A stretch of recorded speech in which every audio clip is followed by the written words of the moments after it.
History Secrets.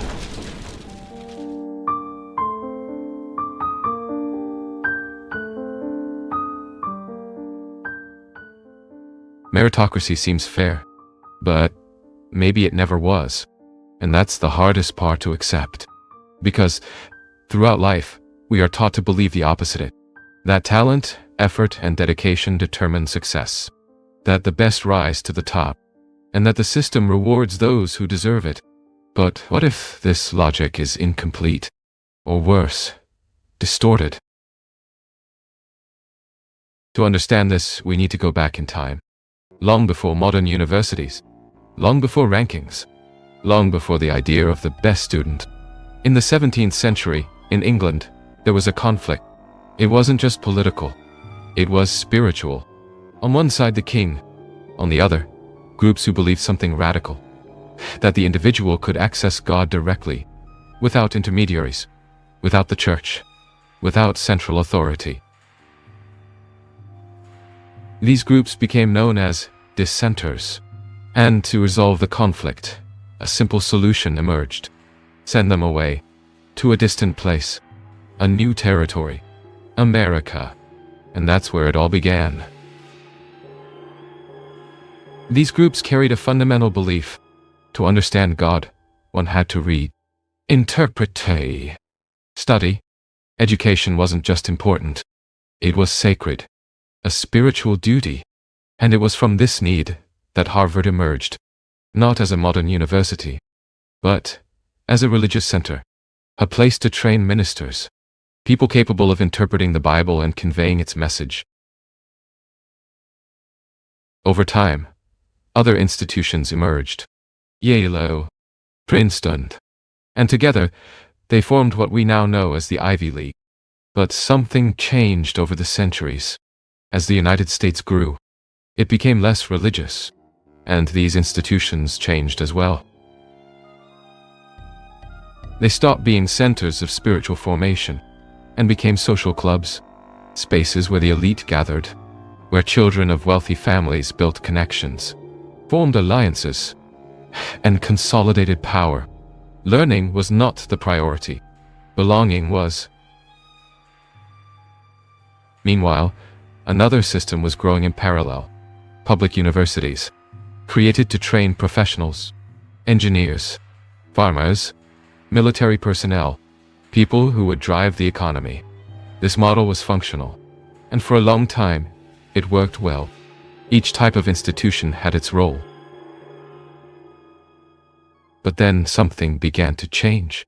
Science gained importance. Technology advanced. And new universities emerged with a different focus. Research, deep knowledge, scientific production. Institutions like the University of Chicago and Johns Hopkins began attracting the brightest minds, and that created a problem. Traditional universities, like Harvard, began to lose relevance because wealth didn't guarantee intelligence, and intelligence started concentrating elsewhere. If nothing was done, the center of power would shift, and Harvard couldn't allow that. So a strategy emerged. Attract the best students in the country, not just the wealthiest, but the brightest. And to do that, they created a system, a test, a way to identify talent at scale, the SAT. The idea seemed simple. Select the best based on performance. But that created a new problem. Children from traditional families began losing space, because now they were competing with highly capable students from different backgrounds, and Harvard needed to resolve this conflict. So a new solution emerged, more complex, more subjective, harder to question, a system that wasn't based only on grades, but on something called character. The concept of character sounds noble, but in practice, it completely changed the game. Because from that moment on, intelligence was no longer enough. High grades no longer guaranteed admission. Academic performance was no longer decisive. Something else began to be evaluated. Something less clear, less objective, and therefore more powerful. The system stopped being based only on numbers and became interpretative. Now, beyond grades, other things mattered. Extracurricular activities, letters of recommendation, personal history, and above all, how you presented yourself, who you seemed to be. This created a new type of evaluation, a subjective evaluation, where there is no single correct answer, and where the criteria are not fully revealed. You don't know exactly what is being analyzed, or why, and that's not a flaw of the system. It's a feature. Two ideas began to sustain this model. The first is secrecy. The university doesn't need to explain why it accepted you, or why it rejected you. It simply decides, and that's it. The second is discretion, meaning total freedom of choice. Even if you are the best student in the world, that guarantees nothing. If the institution doesn't want you, it simply doesn't want you, and it doesn't need to justify it. This kind of system completely changes the logic of meritocracy, because merit stops being measurable and becomes interpreted. It's not just about performance, but about fit, institutional interest, strategies. And here, a central question arises. What does the best student mean for these institutions? The answer is not obvious, and often has little direct relation to intelligence. Imagine 4 candidates: a math genius, an elite athlete, the top student in terms of grades, and someone from a family with generations within the same university. Who would be chosen? The answer reveals far more about the system than about the students. Because in this context, the goal is not to educate the most intelligent, nor the most dedicated. The goal is different: to select those with the highest probability of success in the world. And success here does not mean knowledge. It means impact, visibility, power. This explains choices that seem irrational. Why is someone less academically prepared accepted? Why is someone with perfect performance rejected? Because the criteria are not linear. They are strategic. These institutions operate like investors. They don't want safety. They want maximum return, even if it involves risk, even if it means accepting unpredictable people. It's like choosing between 2 investments, one safe, with stable returns, and another uncertain, but with exponential growth potential. The choice, in this system, is clear. Always risk, because the goal is not to guarantee stability. It is to create exceptions. People who become references, who change industries, who stand out, who make the institution's name circulate around the world. And this explains something fundamental. These universities are not forming students. They are building reputation. And for that, they don't need everyone to succeed. They need a few, very few, but extremely visible, because those few define the image and sustain the prestige. Everyone else disappears, is not remembered, is not cited, does not enter the narrative. This creates a curious system, where failure is not a problem, as long as there are some extraordinary successes. And this leads us to an important conclusion. The system is not designed to be fair. It is designed to be effective, within a specific objective. But that objective is not necessarily human development, nor balance, nor well-being. It is something else, something closer to strategy, to positioning, to power. And it is at this point that meritocracy begins to reveal its contradiction. Because while it promises equal opportunity, it operates with criteria that are not transparent, nor universal, nor neutral. And then a new question arises. If the system selects based on potential, how is that potential recognized? What exactly are these institutions looking for? And why are certain profiles so valued? The answer lies less in results and more in psychology. When this model expands, it stops being an educational system. It becomes a logic of the world. What was once a selection criterion becomes a way of life.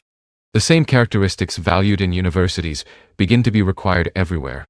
At work, in business, in politics, even in personal relationships.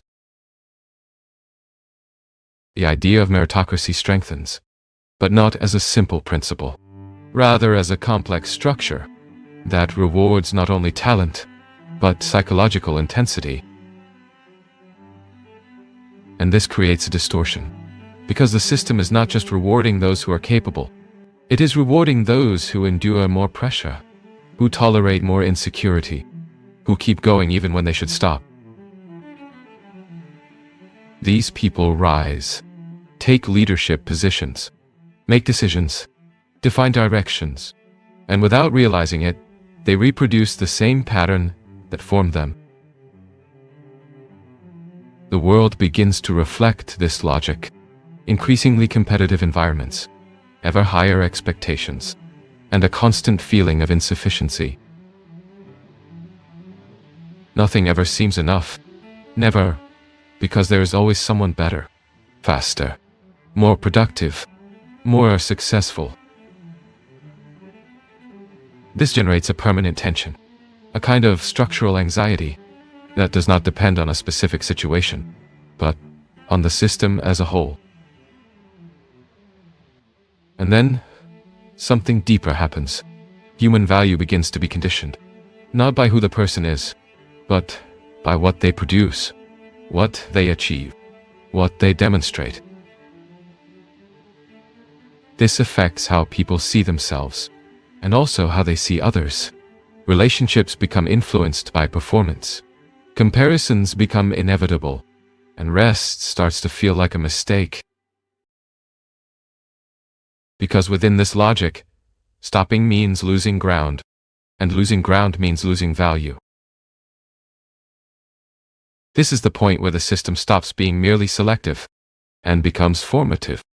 It doesn't just choose people, it shapes behaviors, defines priorities, and establishes what is considered success. But there is a cost that rarely appears in the metrics.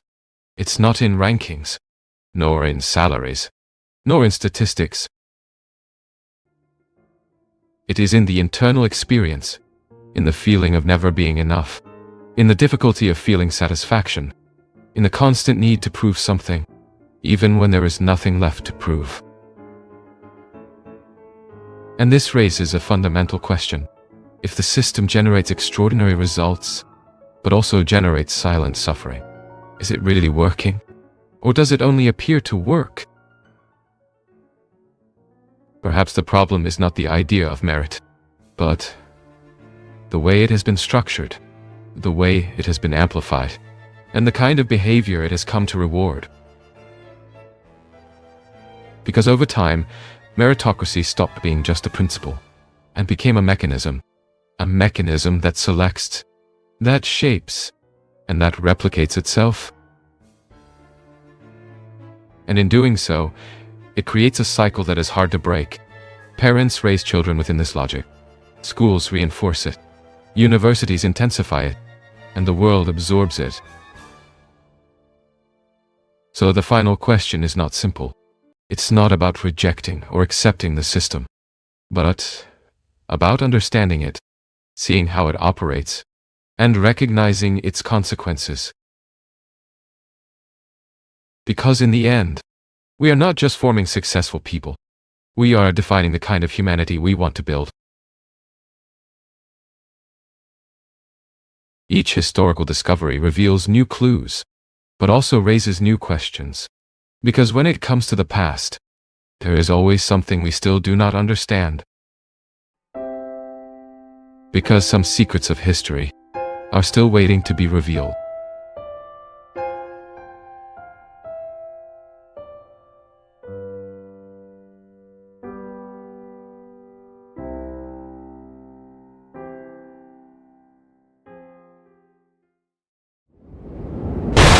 History secrets.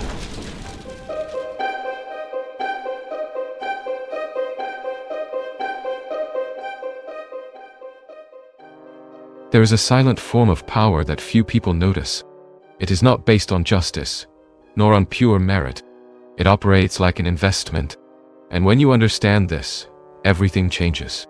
Harvard, Yale, Princeton. These institutions don't operate only as universities. They function like venture capital funds. That may sound strange at first, but it makes sense when you observe their behavior. Imagine two possibilities.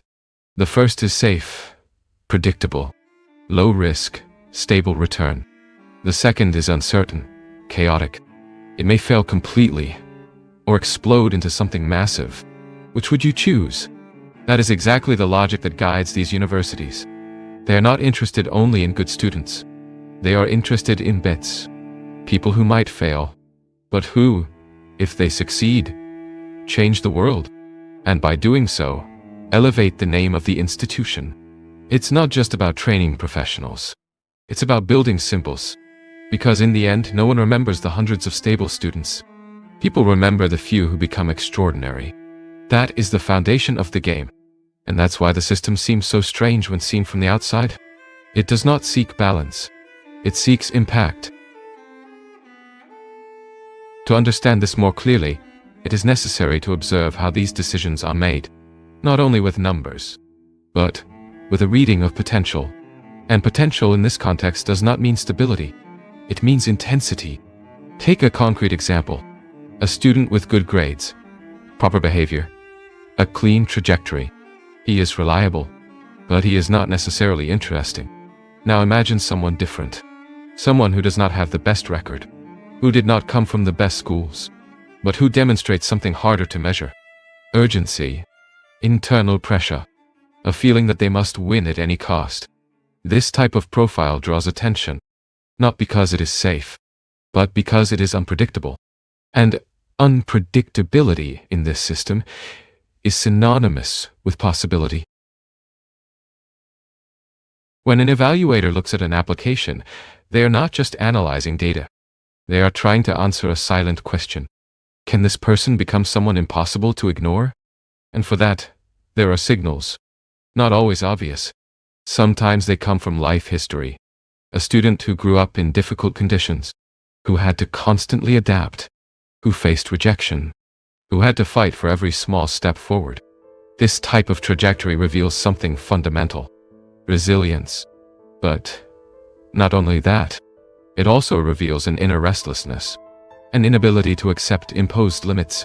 And that, paradoxically, is value. Because people like this rarely settle for little fall. They don't just want stability. They want transformation. There is a psychological pattern behind this, a specific combination of factors: desperation, insecurity, and a certain moral flexibility. Desperation creates urgency, insecurity creates hunger, and moral flexibility removes barriers. This combination can be dangerous, but it can also be extremely powerful, because it creates individuals who do not stop, who are not satisfied, who keep moving forward, even when they have already achieved more than most. And this is exactly the type of person the system is looking for. Not because it is healthy, but because it produces results. This reveals something deeper. The system is not just selecting talent. It is selecting behavioral patterns. And these patterns are often linked to difficult experiences, competitive environments, family pressure, a constant feeling of inadequacy. All of this contributes to forming highly productive individuals, but also deeply restless ones. And here an important question arises. If this model works so well, why is it problematic? The answer begins to appear when we observe what happens next. After admission, after prestige, after the initial recognition, because getting into one of these institutions does not end the game. In fact, that's where it begins. Getting into one of these universities does not bring relief. It brings intensification. The illusion is simple. You believe that, once accepted, you will finally be able to rest. But what happens is the opposite. The environment turns into a field of continuous competition. And this time, you are no longer competing with ordinary students. You are surrounded by the most ambitious people in the world. People who, like you, were selected not for stability, but for intensity. Inside this environment, something quickly changes. The identity you built up to that point begins to dissolve. In your previous school, you were the best. You were recognized. Here, you are just another one. And not just anyone. One among many who are also considered exceptional. This creates a silent shock, because the value you assign to yourself is no longer enough. And at that moment, a new need emerges. To prove yourself again. And then, prove it again. And again. Without end. The structure of the environment reinforces this all the time. In the classroom, there is not only learning, there is performance, open discussions, direct questions, and everyone wants to stand out. It is not just about understanding the content. It is about impressing, showing mastery, showing presence, showing that you belong in that place. Outside the classroom, the logic continues. Exclusive clubs, restricted societies, highly selective programs. Each space is a new competition. Each opportunity, a new filter. And then, little by little, a perception begins to form. Nothing is neutral. Everything is being observed, evaluated, compared. You begin to feel that you are always being measured. By professors, by peers, by the entire system. And this generates constant pressure, an invisible surveillance that never disappears.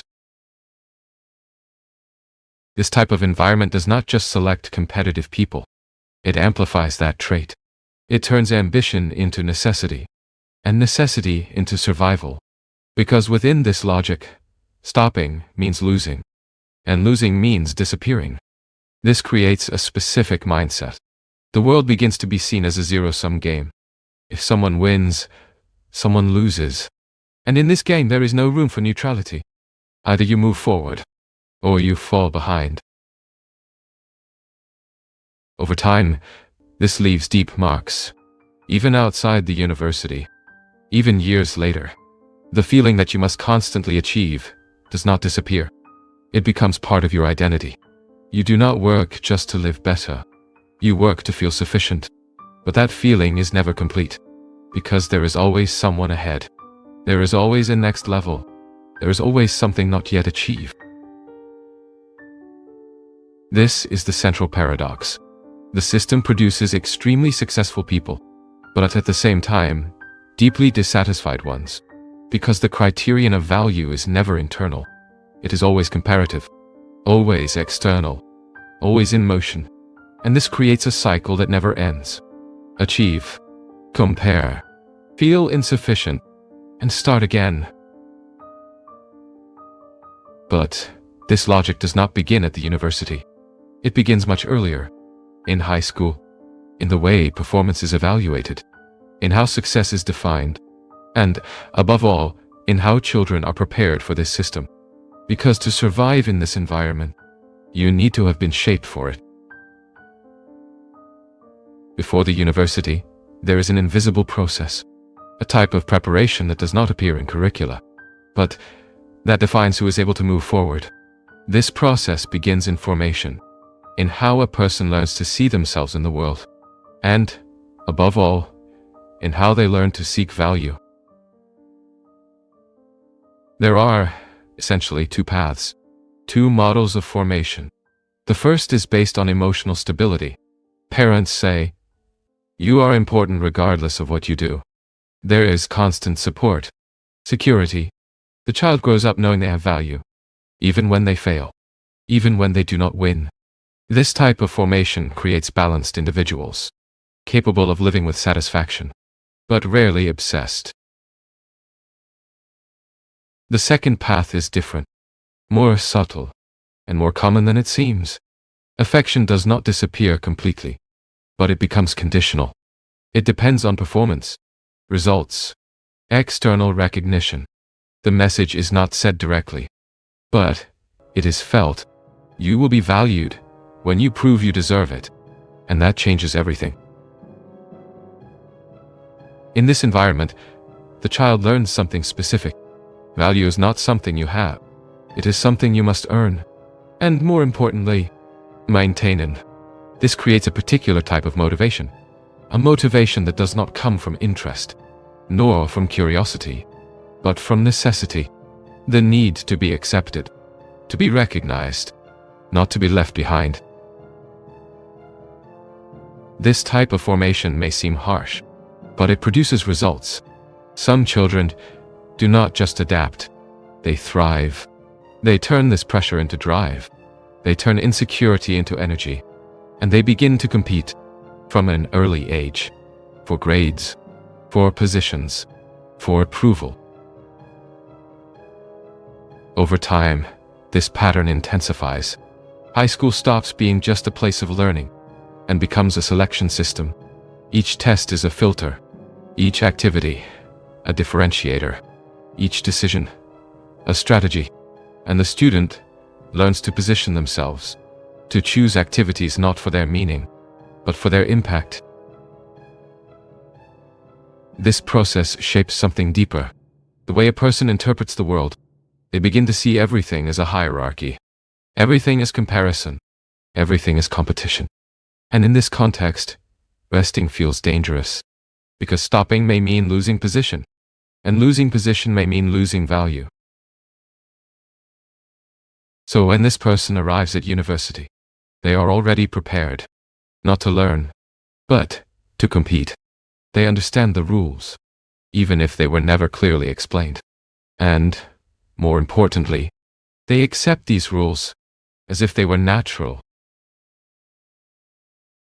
It is at this point that the system completes itself, because it no longer needs to impose pressure. The person begins to pressure themselves, constantly, internally, automatically, and this is extremely efficient, because it eliminates the need for external control. The individual becomes the system itself. But there is a cost that is not always visible at first. The feeling that value is never enough, that more is always needed, more recognition, more achievement, more validation, and this creates a void that is hard to fill. Then, an inevitable question arises. If this model generates success, why does it also generate suffering? And more than that, if it works so well for individuals, why can it be harmful to the world as a whole? The answer is not only in universities, but in the impact this kind of mindset creates in society. When this kind of mindset spreads, it does not remain limited to universities. It becomes culture, and gradually, it begins to shape the entire society. The principle seems simple. Reward the most capable. Value those who produce more. Select those who stand out. This is what we call meritocracy. In theory, it is fair. In practice, it is more complex. Because the system is not just rewarding competence, it is rewarding a specific type of personality. People who withstand constant pressure, who turn insecurity into fuel, who are not easily satisfied, and who are willing to keep moving forward, regardless of the cost. These people reach the top, take positions of influence, make decisions that affect millions, and carry with them the logic that shaped them, a logic based on continuous competition, scarcity, and constant comparison. At this point, something begins to happen. The world starts to be organized in the same way these people see it, as a game where the winner takes all, where stopping is losing, where slowing down is a sign of weakness. This affects companies, markets, institutions, and even human relationships. Everything becomes oriented toward performance, productivity, measurable results. And in this process, something essential begins to be lost. Value that cannot be measured. Genuine collaboration. Rest. Emotional stability. things that do not generate immediate recognition, but that sustain a healthy life.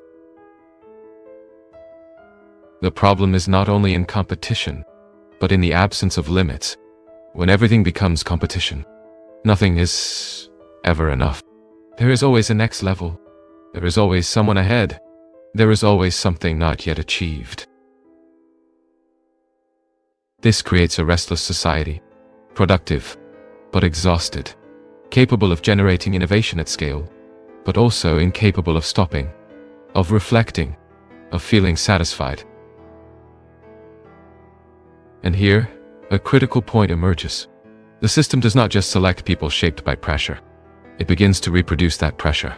At scale, parents begin to raise children within this logic. Schools reinforce this pattern. Companies demand this behavior. And so, the cycle perpetuates. What was once a selection mechanism becomes a model of life, a dominant way of existing.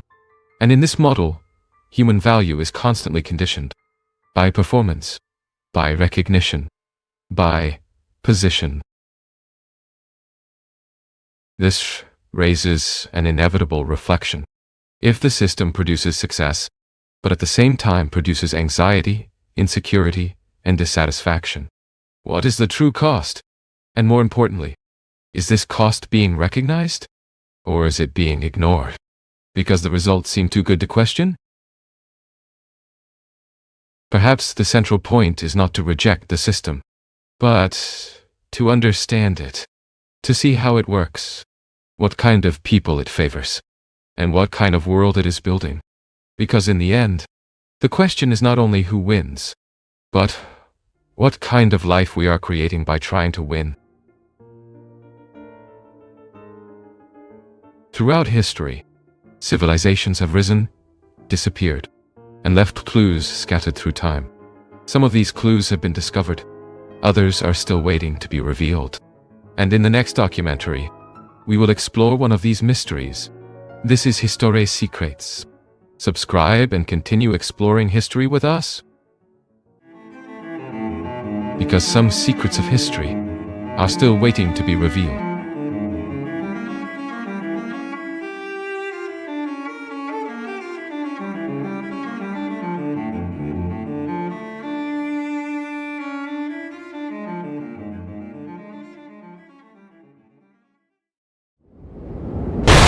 History Secrets.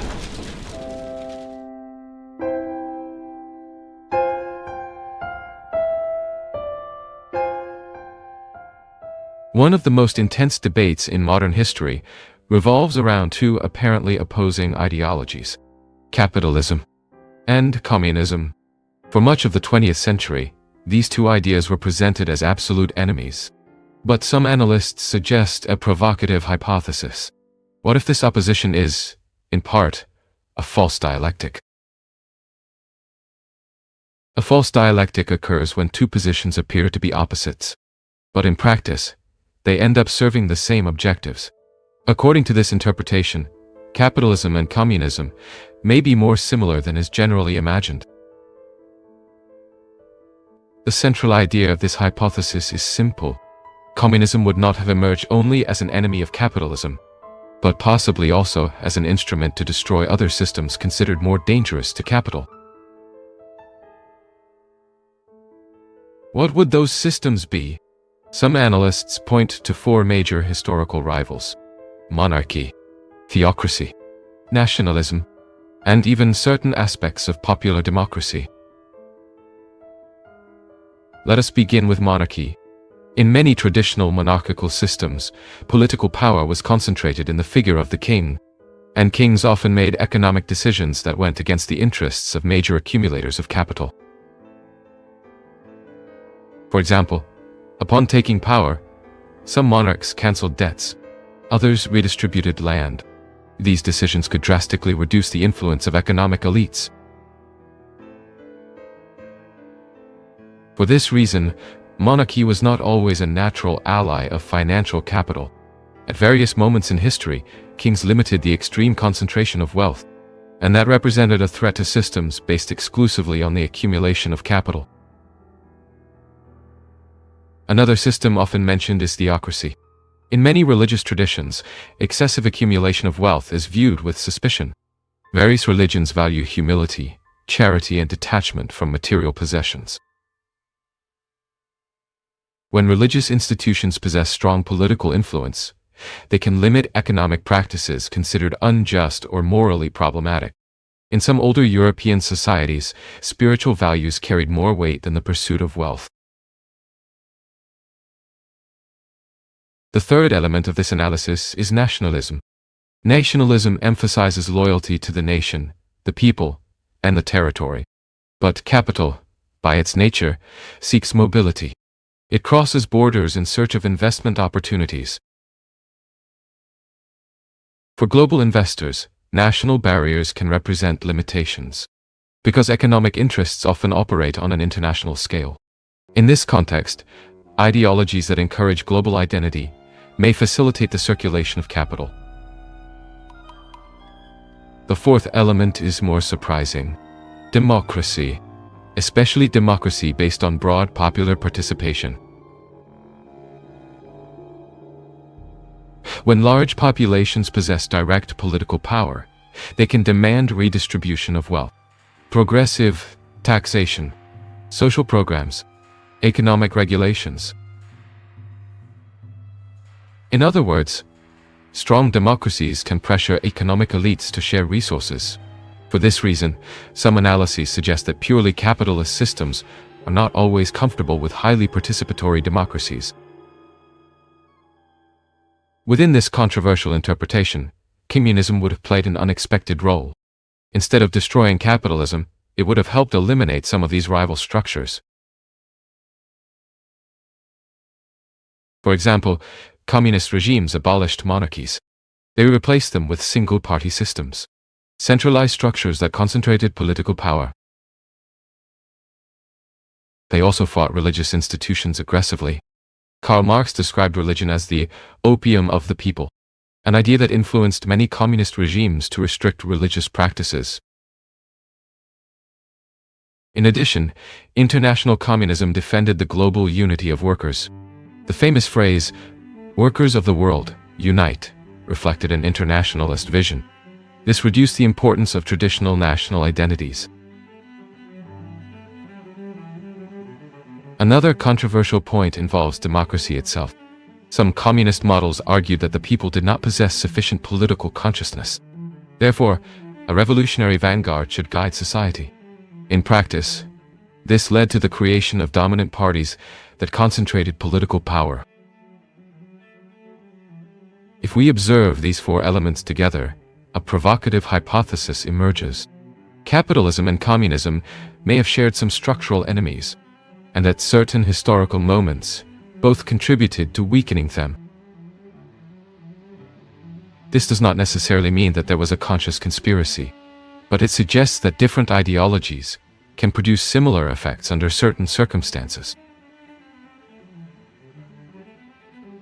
One example often cited in this debate is the life trajectory of Karl Marx. The principal theorist of communism was born in Germany, but spent much of his life in England. Curiously, England was one of the most capitalist societies of the 19th century. Even so, Marx managed to live there for decades, and he wrote much of his work in the library of the British Museum. This fact raises interesting questions. Why did the British authorities allow a revolutionary thinker to write freely in their territory? Why did he not face more severe repression? Another intriguing aspect involves his finances. Marx did not have a stable professional career. His work sold little during his lifetime. Even so, he managed to maintain a relatively comfortable life. Much of this financial support came from Friedrich Engels. Engels was the son of a successful industrialist. His father owned capitalist factories. This raises a curious question. Why would an industrialist finance a thinker who defended revolution against capitalism? This question remains the subject of debate among historians. To better understand this discussion, it is also important to distinguish between two concepts that are often confused: socialism and communism. Classical socialism proposes redistribution of wealth. The goal is to reduce inequalities between social classes, but without necessarily abolishing all private property. In many European countries after World War II, democratic socialist systems emerged. Welfare states, public healthcare programs, free education. Communism, on the other hand, in its most radical form, proposes something different: the complete abolition of private ownership of the means of production. The ultimate goal would be a classless society, without rich people, without poor people. This difference produces profound consequences. Under socialism, wealth is redistributed. Under communism, property is eliminated.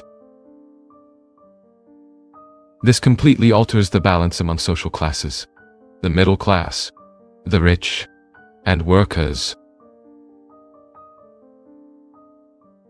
This distinction helps explain why socialism and communism, although they seem similar, can produce very different results, and why debates about these ideologies remain so intense even today. In the end, the false dialectic hypothesis raises an important reflection.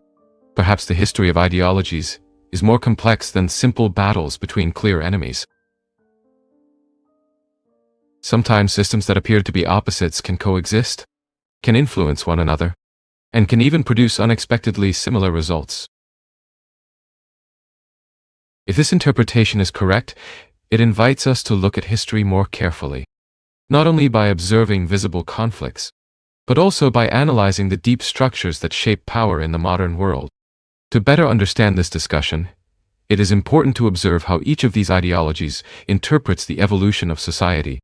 Classical socialist theory starts from a relatively simple idea: society changes gradually, as its economic structures evolve. For centuries, many regions lived under feudal systems.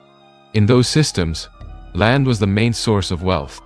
The aristocracy controlled the territory, and most of the population worked as peasants. With the advance of the Industrial Revolution, this structure began to change. Land ceased to be the main means of production. Factories, machines, and industries became central to the economy. This new system created two major social classes.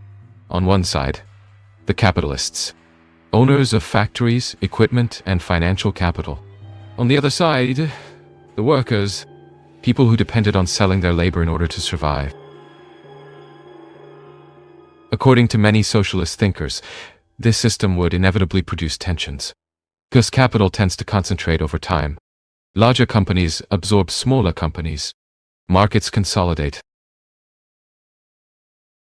At first, there may be thousands of capitalists competing with one another, but over time, only a few remain dominant.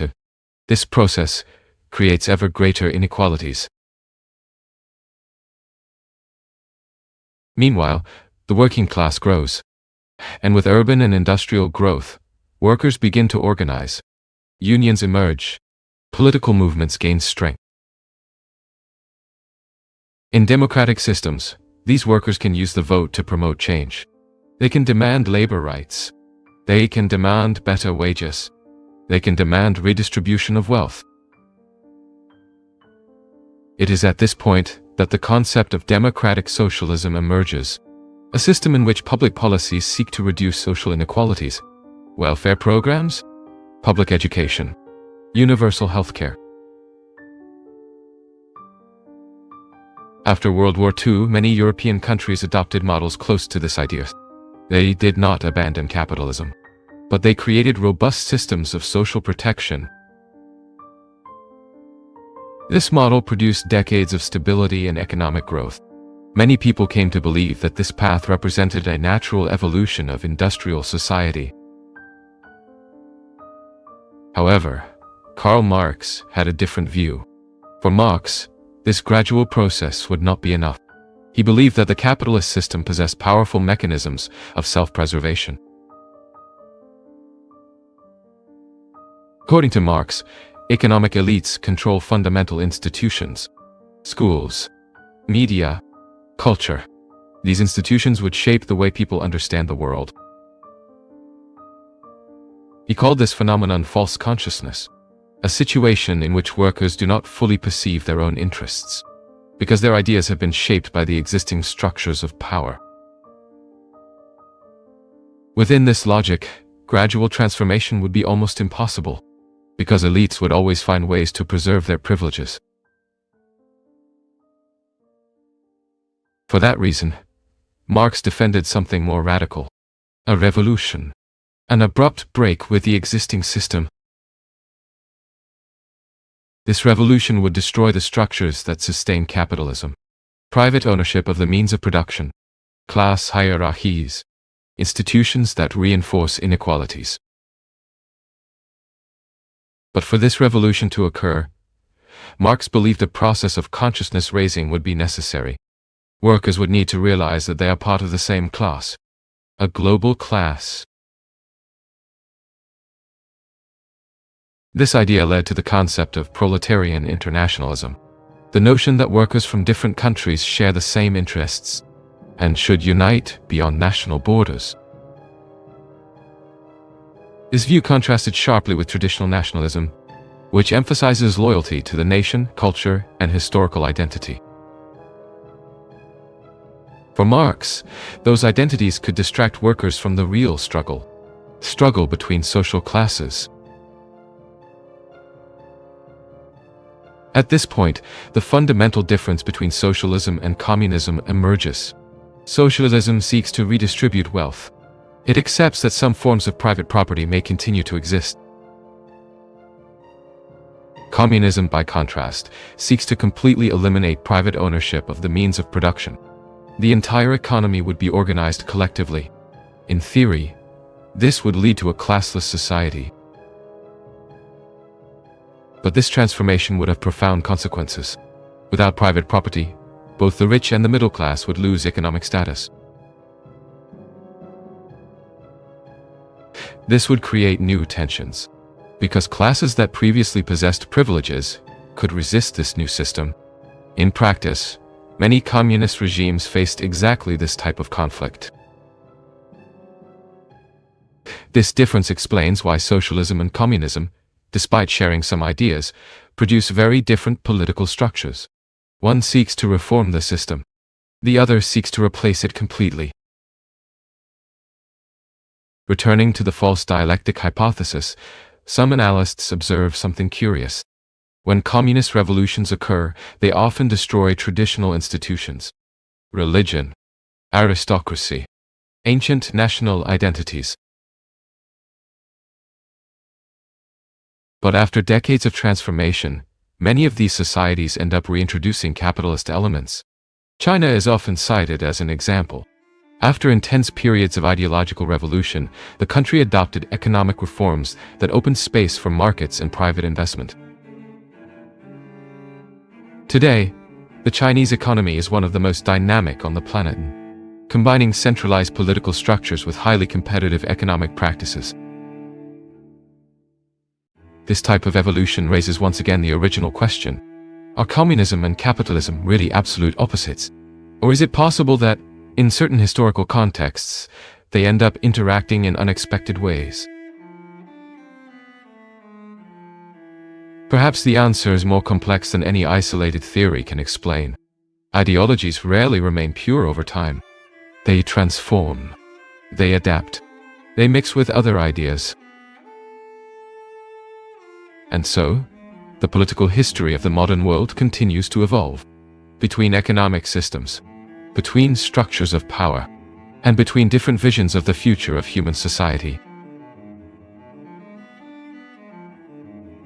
The search to understand the past has always been part of the human journey. We explore ruins, decipher ancient inscriptions, and investigate forgotten accounts. Each discovery expands our understanding of the civilizations that came before us. But it also reveals new questions, questions that continue to drive our curiosity. Because history is not just a record of the past. It is a continuous path of discovery. Because some secrets of history are still waiting to be revealed.